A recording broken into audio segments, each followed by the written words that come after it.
World's best law of attraction money and success coach అయిన ప్రముఖ షేక్ అన్వర్ గారిచే మే 18th హైదరాబాద్ లో జరగబోయే one day magic of law of attraction and millionaire mind work shop కి register చేసుకోండి. నమస్కారం ఉమా గారు. నమస్తే అమ్మా. అక్షయ తృతీయ, ఈసారి అక్షయ తృతీయ ఏ రోజు వస్తుంది? దాంతోపాటు ఆ రోజు కనుక ఎవరైనా కూడా సద్వినియోగం చేసుకోవాలి అంటే ఎలా చేసుకోవచ్చు అంటారు? తప్పకుండా. అక్షయ తృతీయ ఏప్రిల్ 30వ తారీఖు వైశాఖ శుక్ల తదియ అని పిలువబడేటువంటి రోజున అక్షయ తృతీయగా మనందరం జరుపుకుంటూ ఉంటాం. అయితే ఈ వైశాఖ శుక్ల తదియ నాడు కృతయుగము ప్రారంభమైందంటండి. అందుకోసమే ఆ రోజున మనం ఏ పుణ్య కార్యక్రమము చేసినా, ఏ దాన ధర్మములు చేసినా, లేకపోతే ఏ పరిహారములు చేసినా, పితృతర్పణములు చేసినా, ఎలాంటివి ధ్యానము, జపము, హోమము ఏమి చేసినా సరే కోటి రెట్లు ఫలితాన్ని ఇస్తుంది, అంటే అక్షయం అవుతుంది.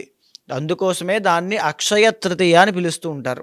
అయితే జనరల్గానే యొక్క అక్షయ తృతీయ బుధవారము రావడం అనేటువంటిది చాలా రేర్ కాంబినేషన్, చాలా అరుదుగా వస్తూ ఉంటుంది. అందులోనూ అక్షయ తృతీయ రోహిణీ నక్షత్రంతో కూడి రావడం అనేటువంటిది ఇంకా అరుదుగా వస్తూ ఉంటుంది. అలాంటి కాంబినేషన్స్తో ఈ యొక్క సంవత్సరం ఏప్రిల్ 30వ తారీఖున అక్షయ తృతీయ వచ్చింది. చాలా మందికి ఉన్నటువంటి అపోహ ఏమిటి అంటే అమ్మ, అక్షయ తృతీయ నాడు బంగారము కొంటే అక్షయం అవుతుంది, చాలా ఎక్కువగా పెరుగుతుంది, మేము ధనవంతులు అవుతాం అనేటువంటి అపోహతో విపరీతంగా బంగారం కొంటూ ఉంటారు. కానీ అది నిజం కాదు. ఆ రోజున శాస్త్రము బంగారాన్ని దానం చేయమని చెప్పింది, భూమి దానం చేయమని చెప్పింది, గోదానము చేయమని చెప్పింది, లేని వాళ్ళకి అన్నదానము చేయమని చెప్పింది, జలదానము అంటే వాటర్ పంచమని చెప్పింది, చెప్పులు లేని వాళ్ళకి చెప్పులు ఇచ్చిన, పడుకోవడానికి వసతి లేని వాళ్ళకి ఒక దుప్పటో తలగడనో లేకపోతే ఏదైనా ఒక చాపో ఏదైనా ఇచ్చినా, లేకపోతే పెరుగు దానంగా ఇచ్చిన, గోధుమలు శనగలు ఈ రెండు, పెరుగు ఈ మూడు చాలా ముఖ్యమైనటువంటి అంశాలండి. గోధుమలు, పెరుగు, శనగలు ఎవరైతే అక్షయ తృతీయ నాడు దానంగా ఇస్తారో వాళ్ళకి శాశ్వతమైనటువంటి శివ సాయుధ్యము అనేటువంటిది లభిస్తూ ఉంటుంది. అయితే ఎవరైతే ఆ రోజున భోజనం పెడతారో, ఎవరైతే గోదానము చేస్తారో, ఎవరైతే భూదానము చేస్తారో, ఎవరైతే బంగారాన్ని దానంగా ఇస్తారో, బట్టలు లేని వాళ్ళకి ఎవరైతే వస్త్రదానము చేస్తారో, ఎండలో ఇబ్బంది పడుతున్న వాళ్ళకి గొడుగు దానంగా ఎవరైతే ఇస్తారో, వీళ్ళందరికీ కూడా వాళ్ళు పడేటువంటి దరిద్రములు, దోషములు, కష్టములు, క్లేశములు అన్నిటి నుంచి బయటికి రావడానికి, ఇమీడియట్ రిజల్ట్స్ రావడానికి అక్షయ తృతీయ నాడు చేసేటువంటి ఈ దాన ధర్మములు పనిచేస్తాయి. అయితే మనం బాగా చూస్తే పితృదోషము అనేటువంటి ఒక దోషం ఉంటుందండి. దానివల్ల వివాహం కాని వాళ్ళు ఉంటారు, దానివల్ల సంతానము కలగనటువంటి వాళ్ళు ఉంటారు, దాని మూలాన సెటిల్మెంట్ లేకుండా ఇబ్బంది పడేవాళ్ళు, యాక్సిడెంట్స్ అయ్యేవాళ్ళు, కోర్టుల్లో కేసులు ఇరుక్కునే వాళ్ళు చాలామంది ఉంటారు. అలాంటి పితృదోషాన్ని తొలగించుకోవడం కోసము అక్షయ తృతీయ రోజున ఎవరైనా సరే పితృతర్పణము చేసినా, లేకపోతే చనిపోయినటువంటి పితృదేవతల పేరు చెప్పి పితృతర్పణములు వదిలినా, వాళ్ళ పేరు చెప్పి భోజనము పెట్టినా, పితృదోష నివారణార్థము ఏవైనా పుణ్య కార్యక్రమాలు, పూజలు, పరిహారములు చేసినా వెంటనే సిద్ధిస్తాయి. అటువంటి గొప్ప తిథి అక్షయ తృతీయ. మనం బాగా చూస్తే అమ్మ, కుజదోషము, కాలసర్పదోషం అని రెండు ఉంటాయి. దాని మూలాన వైవాహిక జీవితంలో ఇబ్బంది పడుతున్నటువంటి ఆడవాళ్ళు చాలామంది ఉంటారు. భర్త సరిగ్గా పట్టించుకోవట్లేదు, అత్తగారి తరపున వేధింపులు, భర్త యొక్క ఆరోగ్యం బాగోట్లేదు, ఆర్థిక పరిస్థితి మెరుగ్గా లేదు, బాగా అన్నిటికంటే ముఖ్యమైనటువంటి సమస్య సంపాదించిన డబ్బు సంపాదించినట్టుగానే ఖర్చు అయిపోతుంది, రూపాయి కూడా నిలబడట్లేదు. ఈ ప్రాబ్లంకి కూడా సొల్యూషన్ అక్షయ తృతీయే. ఇలాంటి పుణ్యతిథులు, పుణ్య నక్షత్రములు, పుణ్యవారములు కలిసినటువంటి రోజున ఏదైతే మనము పుణ్య కార్యక్రమాలు, దాన ధర్మములు చేస్తామో మన కర్మ అనేటువంటిది నాశనం చేసుకుంటాము. అంటే మన పాప కర్మ దహింపజేసి మనము ఒక పుణ్య కార్యక్రమం చేయడం వల్ల వచ్చేటువంటి ఫలితాన్ని అనుభవిస్తాము. తరువాత చాలామంది రుణ బాధలు, అంటే అప్పుల బాధల్లో ఉండడము, బంగారము తాకట్టు పెట్టేటువంటి పరిస్థితుల్లోకి వెళ్ళడము, తరువాత ఇంకా చెప్పాలంటే వైవాహిక జీవితంలో వచ్చేటువంటి సమస్యల వల్ల సూసైడల్ టెండెన్సీస్ పుట్టడము, ఇవన్నీ కూడా ఒక మనఃక్లేశములు అంటారు, అంటే మానసిక ఒత్తిడి. ఇవన్నీ కూడా తీవ్రంగా ఇబ్బంది పడుతున్న వాళ్ళు కూడా అక్షయ తృతీయ నాడు కనుక పరిహారములు పర్సనల్ చార్ట్ ద్వారా చేసుకుంటే ఇమీడియట్ రిజల్ట్స్ అనేవి వెంటనే వాటి నుంచి బయటకు రాగలుగుతారమ్మా.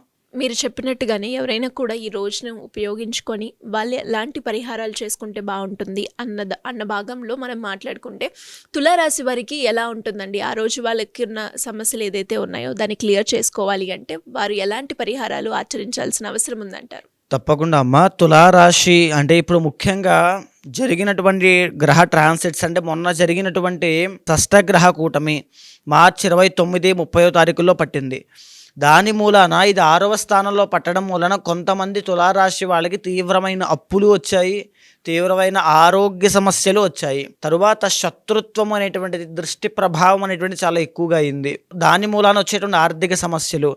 అయితే ఎప్పుడైతే మార్చి 30వ తారీఖున శని భగవానుడు 6వ స్థానంలోకి వెళ్ళారో ఈ తులారాశి వాళ్ళకి శని యోగిస్తున్నారండి. దాని మూలాన శని వీళ్ళకి చాలా మంచి ఫేవరబుల్ పీరియడ్ ఆఫ్ టైంలో ఉన్నారు అని చెప్పొచ్చు ప్లేస్మెంట్లో. అయితే తులారాశి కోసం మనం మాట్లాడుకోవాలంటే original 8th lord and 1st lord శుక్రుడు అవుతారు. కాబట్టి లవ్ ఫెయిల్యూర్ ఎవరైనా ఉన్నా, శుక్రబలము లేక సంతానోత్పత్తి కలగక ఇబ్బంది పడుతున్న వాళ్ళు ఎవరైనా ఉన్నా, ఆడవాళ్ళకి సంబంధించిన బట్టల వ్యాపారములు చేస్తున్నాము, cosmetics, beauty products, interior designings కానీ, క్రియేటివ్ ఫీల్డ్ కానీ, కళారంగంలో కానీ, సినిమా ఫీల్డ్లో కానీ ఎవరైనా ఉన్నా, అందులో కష్టాలు పడుతూ ఉన్నా, ఆక్వా ఫీల్డ్లో ఎవరైనా ఉండి, లేకపోతే బిజినెస్లో ఫుడ్ బిజినెస్ చేస్తూ ఎవరైనా ఉన్నా వాళ్ళకి, తర్వాత ఒరిజినల్ 7th లార్డ్ కుజుడు అవుతాడు. కాబట్టి మ్యారీడ్ లైఫ్లోకి ఎంటర్ అవ్వాలి అనుకుంటున్నాము, పెళ్లి చేసుకునేటువంటి క్రమంలో మాకు ఎన్నో గొడవలు అవుతున్నాయి, ఇంట్లో ఒప్పుకోవట్లేదు అనేటువంటి బాధ ఉన్నా 7th లార్డ్ కుజుడు అవుతాడు. కాబట్టి ఇంటర్ క్యాస్ట్ మ్యారేజ్ చేసుకుంటున్న వాళ్ళు, మ్యారేజ్ అయిన తర్వాత కోర్టు వ్యవహారాల్లో ఇబ్బందులు పడుతూ ఉన్నవాళ్ళు, ఇంకా బాగా చెప్పాలంటే ఎవరైతే తులారాశి వాళ్ళకి కొలెస్ట్రాల్ ప్రాబ్లమ్స్ కానీ, గుండెకి సంబంధించిన ఇబ్బందులు కానీ ఉన్నవాళ్ళు, తరువాత తీవ్రమైన అప్పుల్లో డీఫేమ్ అయ్యి, డీపాపులర్ అయ్యి, అనుకోని తగాదాల్లో, ఎలిగేషన్స్లో ఇరుక్కుని ఇబ్బంది పడుతున్న వాళ్ళు ఈ యొక్క అక్షయ తృతీయని సద్వినియోగం చేసుకోవాలి. వీళ్ళకి రాబోయేటువంటి మే 15వ తారీఖు తర్వాత నుంచి గురుబలం పెరుగుతోంది. దీని మూలాన ఇన్కమ్ పెరుగుతుంది. కానీ పర్సనల్ చార్ట్ అనేటువంటిది చాలా అవసరం అండి.